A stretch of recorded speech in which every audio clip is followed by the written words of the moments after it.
De février à mars 2019, sur l'ensemble des plateformes de Choc FM et de nos partenaires médias, découvrez les meilleures pratiques en matière de protection des données personnelles. Souriez, on vous observe. Bonjour, nous allons voir aujourd'hui si les objets connectés ou accessoires intelligents s'avèrent être des amis ou plutôt des espions. On voit surgir d'un peu partout des petits appareils censés améliorer notre quotidien, comme des tablettes, des téléphones ou encore des objets connectés. Vous l'aurez compris, rien n'échappe. Toutefois, cette course au tout connecté en temps réel ne pose-t-elle pas un sérieux problème de sécurité pour nos données personnelles? Tout d'abord, qu'est-ce qu'un objet connecté? C'est un objet qui existe déjà et que l'on a modernisé en le connectant à un réseau de communication IP par un moyen quelconque, 4G, Wi-Fi, connexion par câble, etc. Cette connexion fait grimper les prix et fait fonctionner le commerce. Ces objets peuvent faciliter notre quotidien, mais impliquent un certain nombre de risques concernant nos données personnelles. Premier risque, l'usage imprévu d'un objet connecté. Il en est de la responsabilité des concepteurs d'envisager tous les types d'usages et de prévoir des dispositifs adéquats pour éviter tout risque de dérapage pour l'utilisateur. Deuxième risque, l'usage défectueux d'un objet connecté. La partie logicielle peut s'emballer, ce que l'on appelle un bug, et l'objet peut alors diffuser de fausses informations ou des informations qu'il ne devrait pas diffuser. Par exemple, un système de vidéosurveillance qui ne fonctionne pas et diffuse des informations à de mauvais destinataires. Troisième et dernier risque, la prise de contrôle à distance d'un objet connecté par un utilisateur malveillant. On pourrait imaginer par exemple le piratage de notre balance connectée dont les informations relatives à notre poids et à son évolution puissent intéresser les assureurs.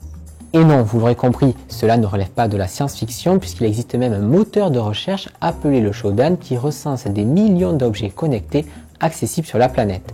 Nous faisons donc face à un risque de dimension internationale qui pourrait se manifester de différentes manières. En voici quelques exemples.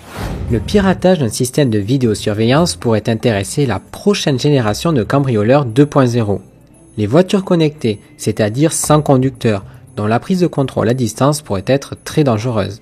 Enfin, le cauchemar des compagnies aériennes, l'accès aux IP embarqués à bord d'un avion, dont le piratage pourrait constituer une forme de terrorisme aérien du futur. L'espionnage des objets connectés ne s'arrête pas là, puisque même nos enfants en sont la cible. C'est ce que nous explique Alexandre Plourde, avocat en droit de la consommation que nous avons rencontré. Un exemple assez connu de jouet intelligent, c'est la poupée Hello Barbie, fabriquée par Mattel, qui est un jouet avec lequel l'enfant peut interagir, peut poser des questions.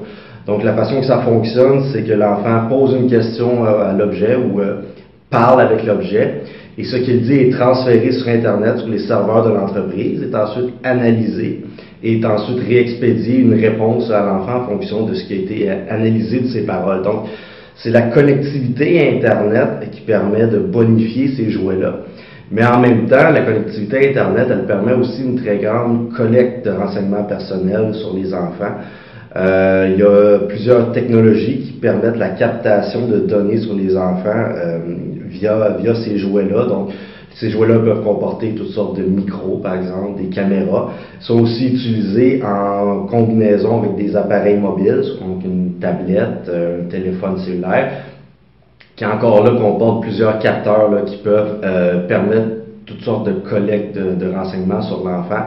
Nos spécialistes, Deborah McKinnon et Steven Richardson, chercheurs à l'université Queen's, témoignent quant à eux des objets connectés dans le milieu du travail. Les moyennes ou grandes entreprises offrent des trackers de forme physique à leurs employés pour mesurer leur santé, leur bien-être, mais aussi par voie de conséquence leur performance au travail. D'après leurs études, les employeurs utilisant des objets connectés au Canada doivent se conformer aux régulations en vigueur.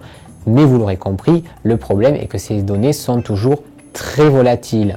Si vous n'arrivez toujours pas à vous convaincre que ces objets connectés sont des espions, écoutez bien ceci. Si les objets sont fournis par l'entreprise elle-même, les échanges sont clairement étudiés. Je vous donne rendez-vous prochainement pour mieux comprendre quelles sont les bonnes pratiques pour mieux utiliser ces appareils portables connectés.